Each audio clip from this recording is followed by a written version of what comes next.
Good morning, podcast listeners and sports fans. We have an awesome episode for you today. This episode was recorded on September 14th at the third Diabetes Legends Basketball Clinic. This one was in Denver, Colorado, back at the Basketball Social House, and features Gary Forbes, one of three people with type 1 diabetes to play in the NBA all time. Of course, the other two, Adam Morrison and Chris Dudley. Gary joins us as a special guest and coach for the second time at Diabetes Legends, and we had an amazing camp. Our campers came out and really showed out, and we even had campers who were repeat campers coming, so two-time Diabetes Legends campers now for the first time. This episode features great conversations with Gary, whether it's sharing stories about adjusting to life with diabetes while playing professional basketball, stories about playing against the late, great Kobe Bryant and the Los Angeles Lakers, and how sharing your story can really reach someone at the right time. And in Gary's case, that person was me. And now for us to be able to put on these clinics together is an incredible privilege for me and really shows the power of speaking out and saying, hey, I live with diabetes and I want to share my story to help someone else. Gary has some exciting news for his series, The Soul Survivors. Volume 3 is dropping on November 1st in honor of National Diabetes Awareness Month. So keep an eye out for that announcement. But you can also pre-order the series today on thesoulsurvivors.com. That's THESOLE survivors.com. And it's available on Amazon as well. So definitely check those out on Amazon or thesoulsurvivors.com. We are going to continue to be doing these live podcasts and Q&As as part of our Diabetes Legends clinics. So you can check out last year's clinic on the podcast, as well as the clinic earlier this year with Lauren Cox on the repost of her 2023 episode earlier this summer. So enjoy this podcast Q&A from Diabetes Legends Denver, a live episode with Gary Forbes. One of the cool things that you guys have a level up on me today is that you guys have friends with diabetes already. You guys can look to the left and the right and you can see somebody who knows what you're going through. And that didn't happen for me. I know Coach Wolf was telling you guys some stories about me down there. That didn't happen for me until much later in my life with diabetes. And now I have friends like Gary, who was my hero. When he played for the Nuggets, I was playing at UCCS, and the Denver Post did an article on Gary and his diabetes. And I was 20 years old, and I read that. It hit me at just the right time. So sharing your story and connecting with each other will help you not just today, but on down the road. I know that there are friends, and Eritrea is here, friends that people have had with diabetes for 20 plus years, their entire lives. Matt, my good friend with diabetes. Without diabetes, I wouldn't be here today with you guys. So I wanted to give you guys a chance to talk a little bit about life with diabetes and playing basketball at the highest level with Coach Gary. And then also have your parents have a chance to ask some questions as well, because I know it's a big day. Diabetes Legends Camp is big for mom and dad too, because they get to come here and they see that it's normal to come out of a drill and treat a low blood sugar every now and then.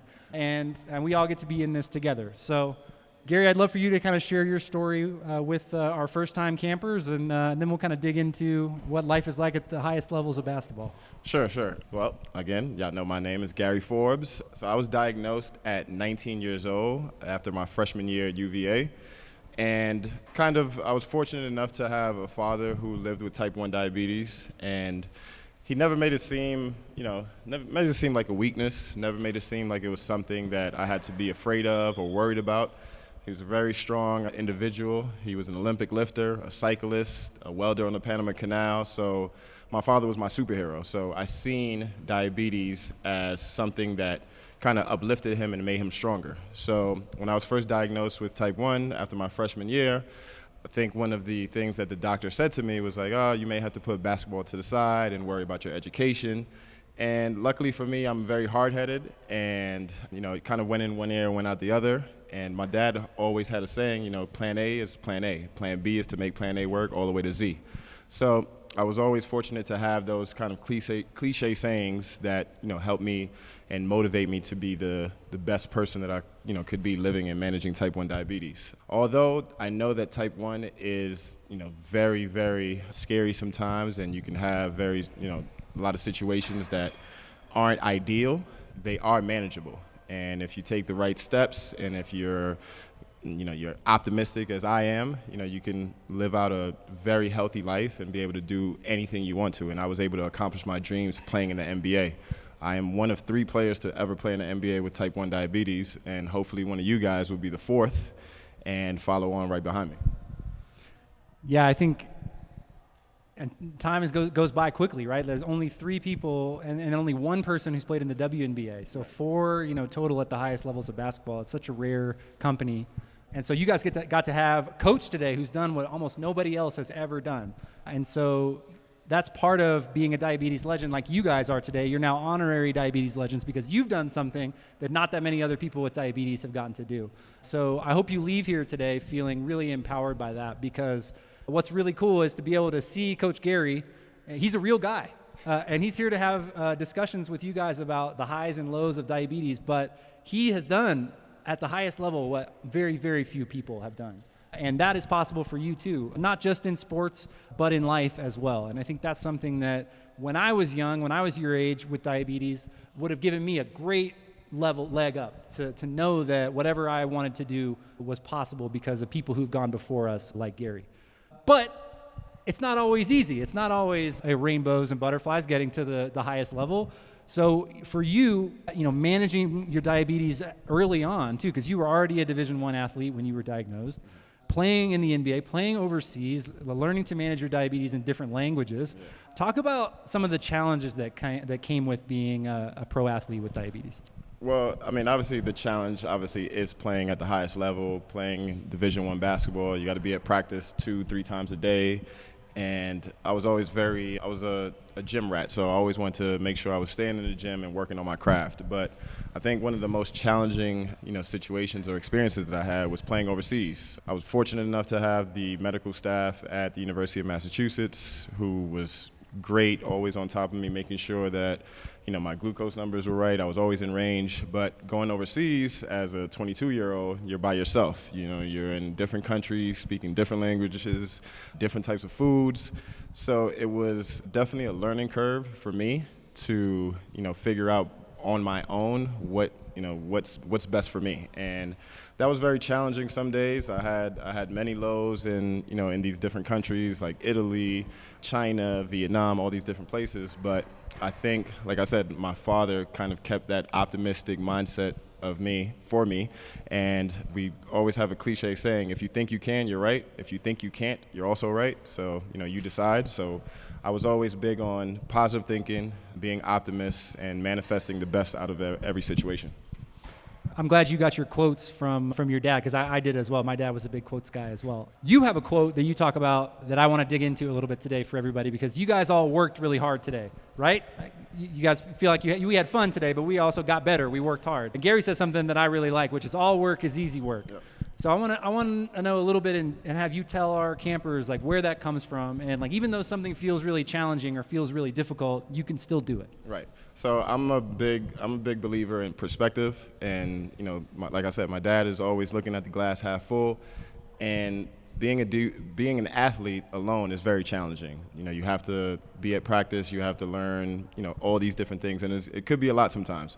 But I always look at work as easy work. Like Rob said, I have a saying, all work is easy work. I just look at it as, this is something that is making me better. It's challenging, but I love to do it. And if you can have that perspective, if you can look at work, all work is easy work, things, start to become fun, and, you're able to, magnify that and grow and love that. So I love working out. I wake up at 5 a.m. every day, start with a cold plunge, and I still work out, and I look at it as something fun, it's something helpful to me, and it's making my body better, it's making my mind and everything around me.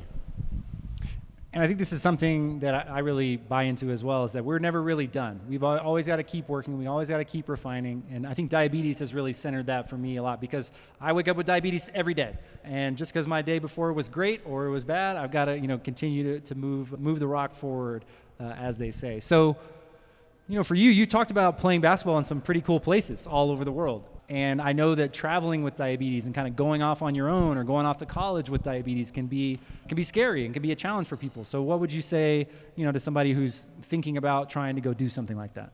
Another quote, doubt your doubts before you doubt your faith. So I think, like I said, I'm big on perspective and being able to put things in a positive light. I'm a big optimist, so I try. It's definitely difficult sometimes because life is life, and life happens. But if you can have the perspective of being optimistic and positive, I think that alone is a game changer. You're already halfway into a positive experience. So living and managing type 1 in these different places, I think has been difficult, but I think having a optimistic and positive mindset kind of overshadows those challenges, and you're able to gravitate to that, and it magnifies that positive impact. I totally agree. And you talked earlier about your dad was your diabetes superhero. But you are not just an athlete. You're a well-rounded guy, and you've written a series of graphic novels recently about some other superheroes with chronic illnesses.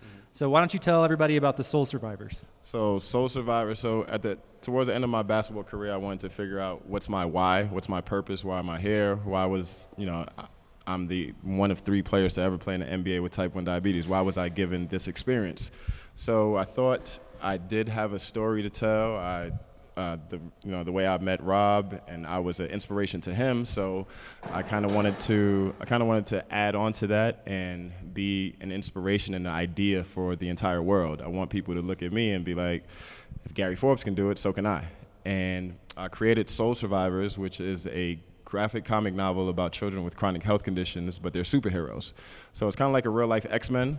And all these children in the comic graphic novel have different types of health challenges, whether it be autism, cerebral palsy, type 1 diabetes, and they're out there looking for a cure for each and every one of these health challenges, and they're superheroes, and these are my guys and gals. Yeah, and I see we got some copies of Soul Survivors out there, so from some of the campers. So make sure to check those out. They're on Instagram and online at soulsurvivors.com.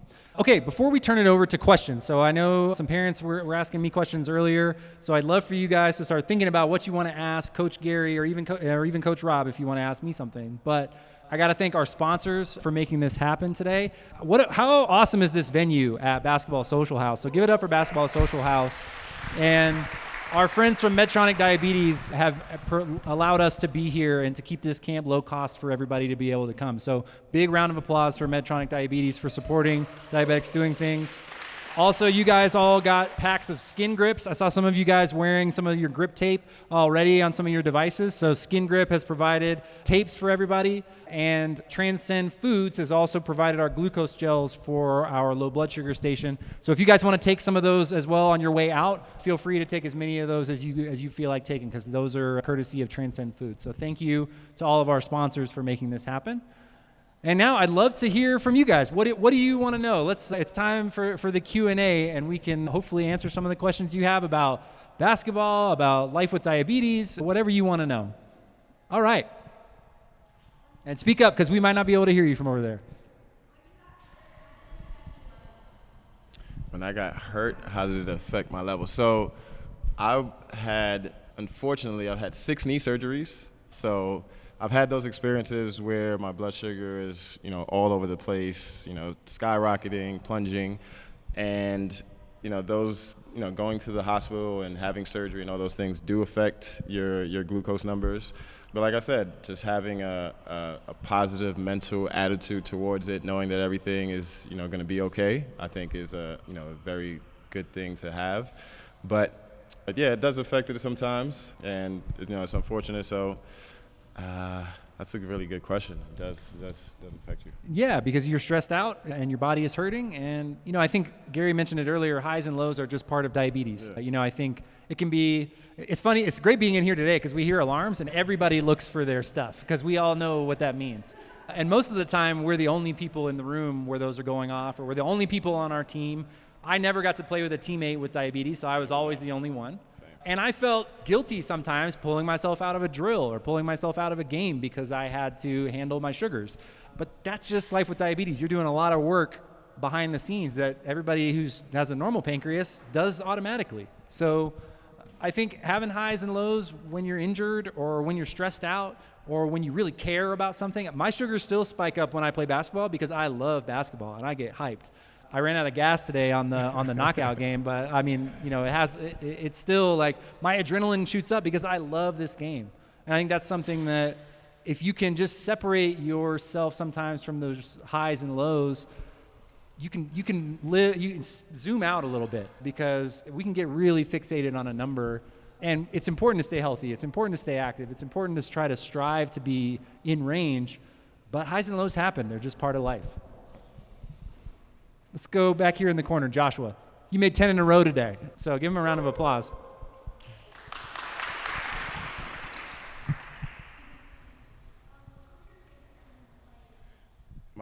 Question was favorite team to play against. Well, I got the shorts right here, Denver Nuggets, of course. Yes, it was the first team that really gave me an opportunity to showcase and live out my dream. And playing in Denver with Hall of Famers and great players in a great city, I will always remember my time here in Denver. And just coming back here, always feel like home. And being able to play in Denver and just look at everything full circle, how they did a newspaper article on me, and I was able to inspire, someone like Rob, who's also inspired me, to get on these CGMs and things like that. He's definitely changed my mindset and my perspective living and managing Type 1. So I think it all came full circle, and I definitely appreciate him for that.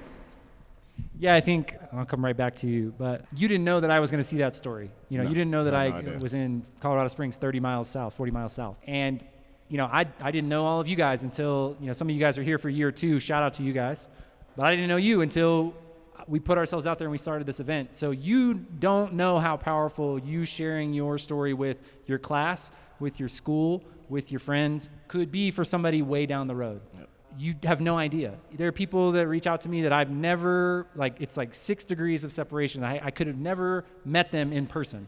And they're able to connect because of people like Gary sharing their story and raising our hands and saying, hey, I live with diabetes and that's just part of who I am and I want to tell people about it. So it can be hard to be different, but it's a superpower, like Gary said. Let's go right here. Go first. Yeah, let me go first on this one. So the question is, now we have, I wear the MiniMed 7 AEG. I'm on a closed loop system. Gary's got a CGM, but when we were playing at the highest levels, we didn't have that. I wore a pump.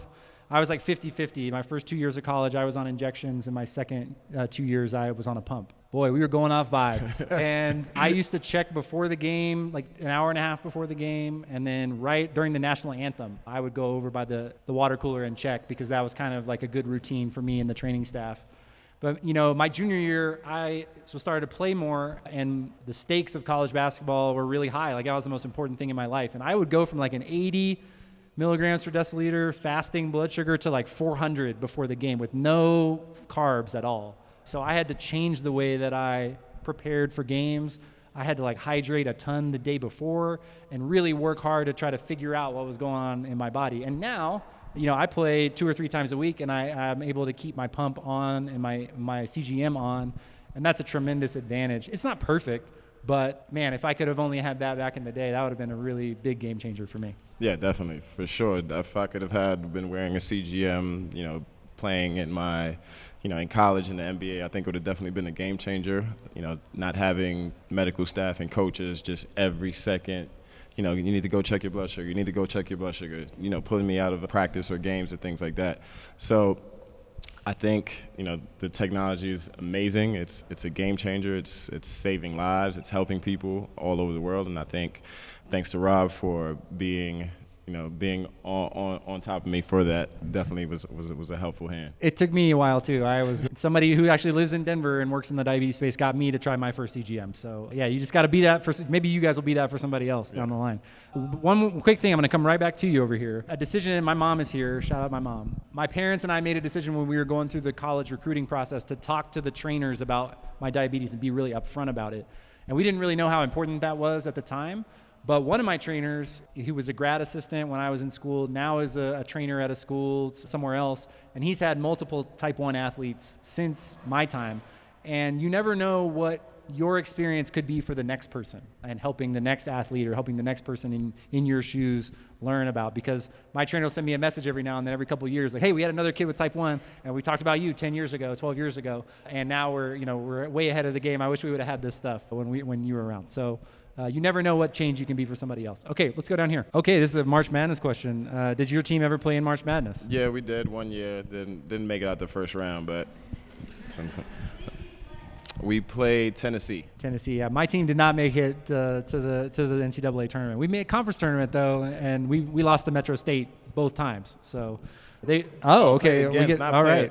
My favorite team I played against in the NBA, the Lakers. Playing against someone who I looked up to was Kobe Bryant, and I still remember checking into the game. I walked past Jack Nicholson, and I'm just like, yo, I'm in the Staples Center. And playing against, my idol, playing against someone who I tried to, as best as I could, model my game after. I don't think I did a great job, but, I got to share the court with him and share those experiences. And luckily for me, when we were playing the Nuggets, we had a really good team, so we beat them a lot. Yeah, you were here during those heyday years, right? Okay, any other questions? Parents, mom, dads? Yeah, there we go. Great. So 2 questions. The first one was, what age did we start taking over our primary responsibilities for our diabetes? And have we ever given ourselves too much insulin for something? So I kind of want to speak for both of us. You were 19, so you were already kind of on your own. I was 16, so my parents helped me a ton, but they also gave me a lot of independence, and I'm kind of an independent person. Anybody who knows me will tell you that.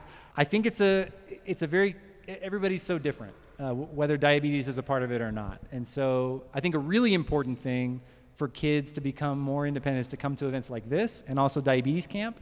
Camp Colorado, which is in Rocky Mountain National Park, I got to visit a few years ago. The ADA runs it, and they celebrate firsts at that camp. So the first time you gave yourself an injection, or the first time you tested your sugars, or the first time you changed your CGM.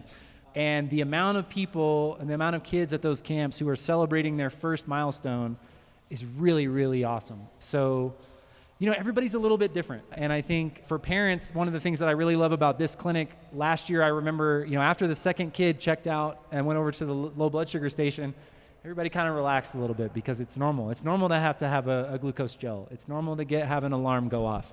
And back to the other question, yeah, I've definitely given myself too much insulin before. How about you? For sure, definitely. It's been some testing times, but lucky for me, I had great teammates, great staff, great people around me that was able to help me in those situations when I had those low blood sugar episodes from mismanaging. And it's every experience living with type 1 is different for everyone, and every day is different. I always say this: everyone in here, we all have the same health challenge, but every single one of us in here woke up with a different number. So that's still mind-boggling to me, but I think it keeps you on your toes every single day, because you want to make sure that you're the healthiest that you possibly can every day. Every day is new.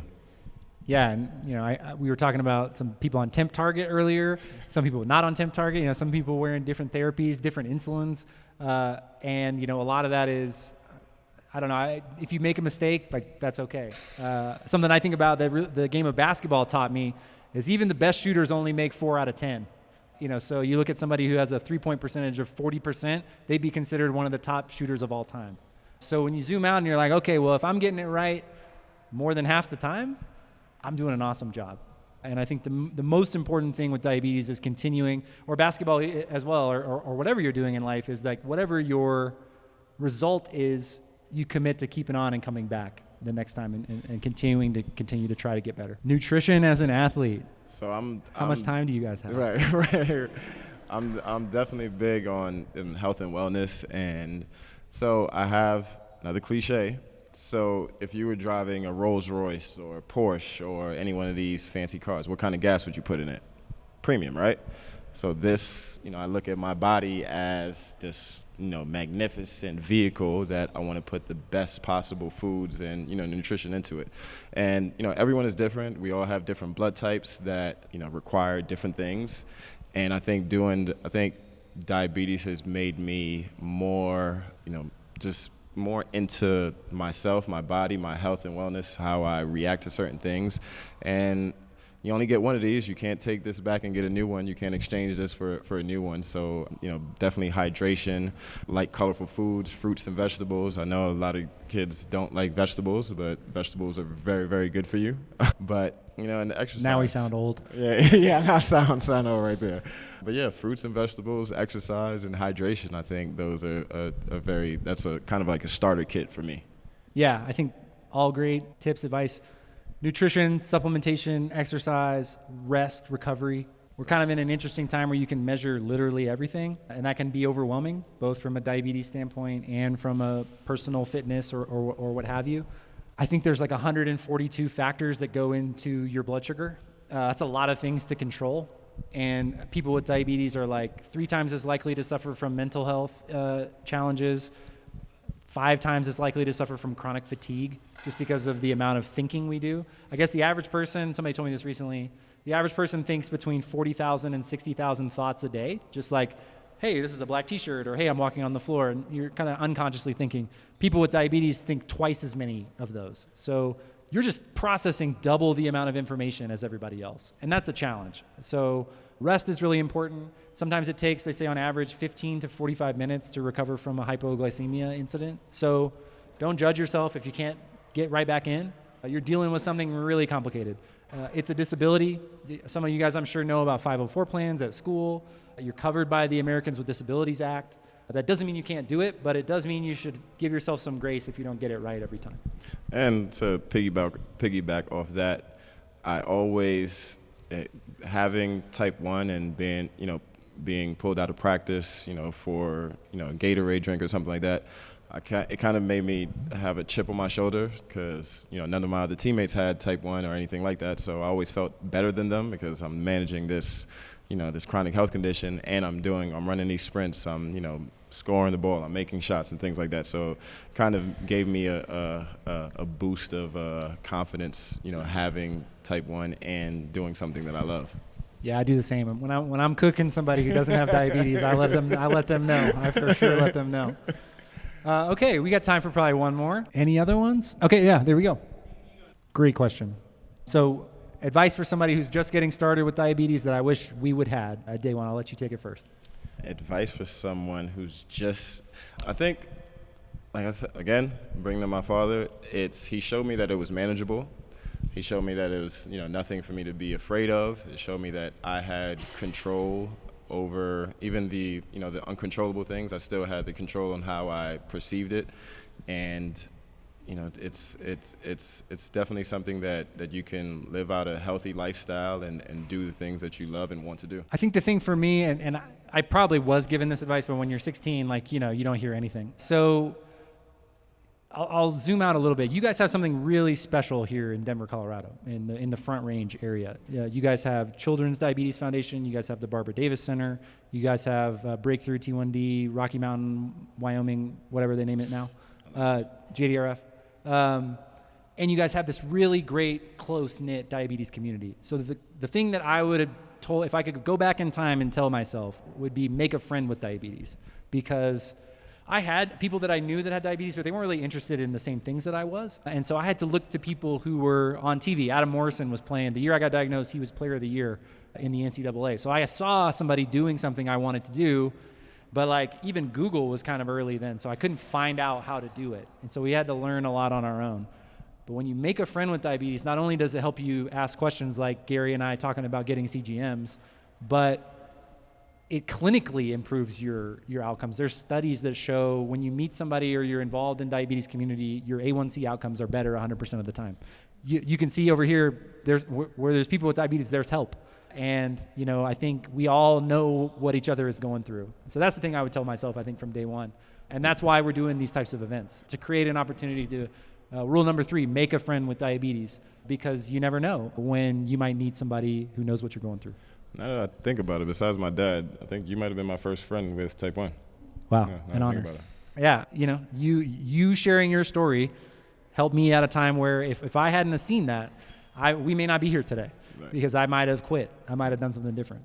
Wow, this guy's experience. He's asked, do we have bad days with diabetes? Yes, absolutely. I was about to punch a hole in the wall the other day because I had a site that failed and I had to change a sensor and it was 2 a.m. and my blood sugar was high. And, in that moment, it felt like the biggest thing. I felt so upset, but took a deep breath, calmed it down, changed the site, changed the sensor, got the insulin going. And, 4 hours later, it was okay. Yeah, for me, just last night, I think it's definitely from traveling. I live in West Palm Beach, Florida, coming up here to the altitude and, going on the plane, different types of foods. And, my glucose was, pretty high last night. And I was like, man, I'm just taking insulin, still high, and just kind of stressing out, man. I want to make sure that I'm, in a good mood when I wake up. And, luckily for me, I was, like I said, Rob said, calm down, took a step back, zoomed out, and, woke up this morning, and everything was fine. Yeah. Diabetes devices questions. If you're new or you're considering diabetes devices. Right. I was thankful to Rob and Eritrea for just being just adamant about me making sure I get a CGM. I was still on the finger pricks last year. Maybe like 8-9 months ago, I just got on the CGM. But checking, 5-6 times a day, it does kind of get, I guess, stressful and, just having to prick your finger. But I think, doing those things can obviously help you manage, what you're going through and your blood sugars, and keeping a daily log of what you're eating and what your glucose numbers are. I think now you can study that and be more, locked in on yourself. I agree. Back to quotes. We have too many quotes, you and me. I used to think of my diabetes, if it ain't broke, don't fix it. And so I felt like I could manage my diabetes. I had a old pump. This was 6-7 years ago now. I had an old pump, no CGM. I didn't want anything else in my body. I was good. My A1Cs were fine. My doctor was happy. And I was like, great. A friend who was on the podcast, and I thought was going to be here today, but she and her husband were traveling. She was like, Rob, I hear what you're saying, but you're wrong. You need to try it. I encourage you to try it. Just give it a chance and you'll see what it's like. And she was totally right. So, I went from being a very similar, very manual, kind of had it dialed in, to relying on breakthrough technology to help. We got one last question over here. Great question. So the question was that your friend's cousin was just diagnosed with diabetes, and how can you help? You got advice? Go watch Diabetics Doing Things podcast. Yeah, thank you. Yeah, you can connect with us, Diabetics Doing Things. I think what I like to think about with that is find common ground outside of diabetes, like something she likes to do, and find somebody with diabetes that's doing it. Because that is, I think, what really inspires me. Like, even things I'm not that interested in, if there's somebody with diabetes doing it, all of a sudden it's that much more important to me. And, make a friend. She's got you. That's a big advantage because you're here and you're a diabetes legend. So part of being a diabetes legend is you got to go help each other. You got to go pay it forward. Got to bring people here next year. You got to go out in your community, set an example. You got Coach Preston in here who's like playing at the highest level of Colorado high school basketball. You go support each other. Be part of this community. Okay, a couple things. I want to first of all thank all of you guys for coming, and especially thank you for our year 2 guys and girls who came today. You guys rule. I want us to give one last round of applause for our buddy Sterling, who's in the hospital right now. He's going to be just fine, but I want us to clap it up for him. And I have a gift for all of you guys.